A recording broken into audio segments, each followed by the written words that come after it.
시청자 여러분 안녕하십니까. 9월 25일 토마토 뉴스라인 시작하겠습니다.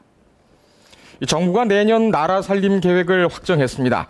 내수와 수출, 복지쟁을 늘리겠다는 계획이 담겨 있는데 어디에 얼마만큼 쓰겠다는 건지 취재기자와 함께 자세히 알아보겠습니다. 정책팀 이상원 기자 나왔습니다. 자, 이 기자? 네. 예, 국가 예산안이 확정돼서 발표가 됐죠. 네네. 이 어디에 우선 초점을 뒀는지 좀 설명을 해주겠습니까?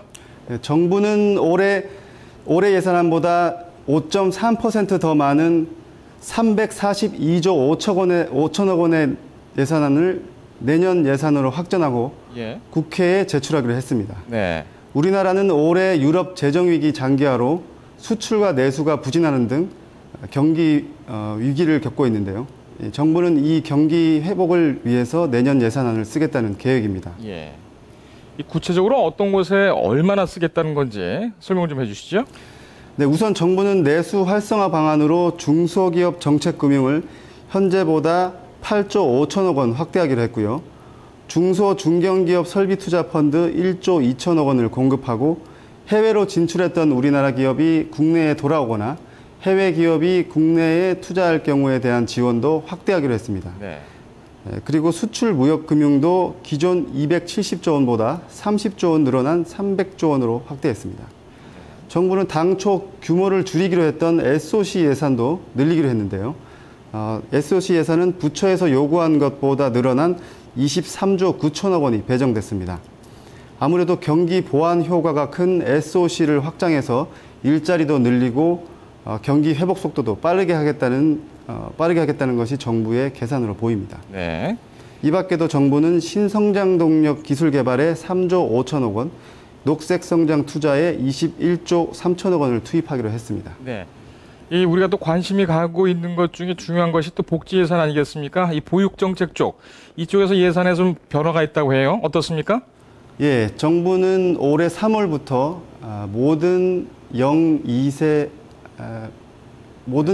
아동들에게 보육비를 지원하고 있는데요. 네. 내년부터는 소득 하위 70% 가구에만 그 보육비를 지원하겠다는 겁니다.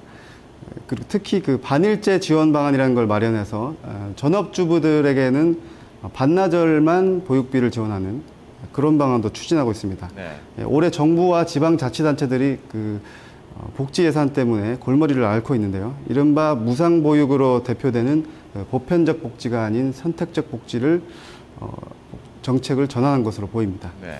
대신 시설을 이용하지 않고 집에서 아이를 키우는 양육비 지원은 더 늘어납니다. 현재 소득 하위 15%에게 지원되는 양육비를 70%까지, 소득 하위 70%까지 지원 확대하고요. 예. 대상 연령도 내년에는 3, 5세까지 확대합니다. 네. 재정이 부족하다 보니까 보육비를 줄여서 양육비를 늘리는 그런 구조가 되는 셈입니다. 예. 그동안 보육비를 지원받던 소득 상위 30% 가구의 경우에는 이번 예산안에 불만을 가질 수밖에 없습니다. 예. 특히 그 정치권의 경우에 그 무상보육을 공약으로 내세우고 있기 때문에 정부 예산안이 국회를 통과하기는 쉽지 않을 것으로 보입니다. 예. 나름대로 다른 반응이 나올 수가 있겠군요. 이제 국회를 통과를 해야지만 이제 확정이 되니까 한번 지켜봐야 될 것 같고요. 그 밖에 또 어떤 곳에 또 예산이 배정돼 있습니까? 네, 정부는 민간 고용시장 위축과 청년 베이비붐 세대의 어려움을 고려해서 재정 10조 8천억 원을 들여 일자리 58만 9천 개를 내년에 만들겠다는 계획입니다. 네. 그리고 대학생 국가장학금을 5천억 원 늘리고 최근 사회적 문제로 대두되고 있는 학교폭력과 성폭력 방지에도 7천억 원을 투입합니다. 예. 그리고 병사들의 월급을 15% 인상하는 방안도 내년 예산안에 포함되어 있습니다. 예. 내년에 군대 가시는 분들이 많이 늘으시겠네요. 예. 이렇게 정부가 이제 돈을 쓰려면 국민들에게서 세금을 좀 많이 받아야 되지 않습니까? 근데 이게 상당히 좀 만만치가 않을 것 같은데 내년에 얼마나 더 세금을 내야 되는 겁니까? 예, 정부는 내년에 국세로만 총 216조 원 넘게 걷어들일 것으로 예상하고 있는데요. 내년에는 경기가 회복될 것으로 예상되기 때문에 소득세와 법인세, 부가가치세 등을 세입 예산안을 올해보다 6% 더 높게 잡았습니다. 네.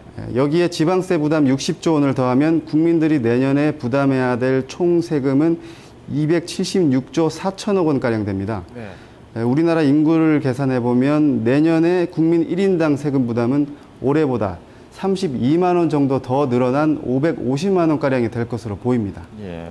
이 세금이 늘어난다니까 또 이렇게 뭐 좋게만은 볼 수 없다 이런 기분이 드는데요. 내년에도 경제가 쉽게 회복되지 않을 것이다 이런 전망도 있습니다. 만약에 이 세수가 다 거치지 않으면은 어떤 대책이 있습니까? 예, 그렇습니다. 정부의 이번 예산안과 세입 예산안은 내년에 우리나라가 4% 성장할 것이라는 것을 전제로 마련된 건데요. 네. 국내외 기관들의 내년 성장 전망이 그렇게 밝지만은 않다는 점에서 정부가 너무 장밋빛 전망을 하는 게 아니냐는 비판도 있습니다. 예. 실제로 LG경제연구원은 내년에 우리나라가 3.3% 성장할 것으로 보고 있고요. 일본계 투자은행 노무라 역시 3% 성장에 그칠 것으로 보고 있습니다. 네. 국책 연구기관인 KDI도 정부보다 훨씬 낮은 3.4% 성장을 예상하고 있습니다. 예. 내년에 좀 경제가 살아나서 세금이 좀 잘 거치고 예산대로 됐으면 좋겠습니다만 반대의 경우도 한번 상정을 해서 대책이 필요하지 않나 이런 생각을 해봅니다. 이 점을 잘 들었습니다. 네, 고맙습니다.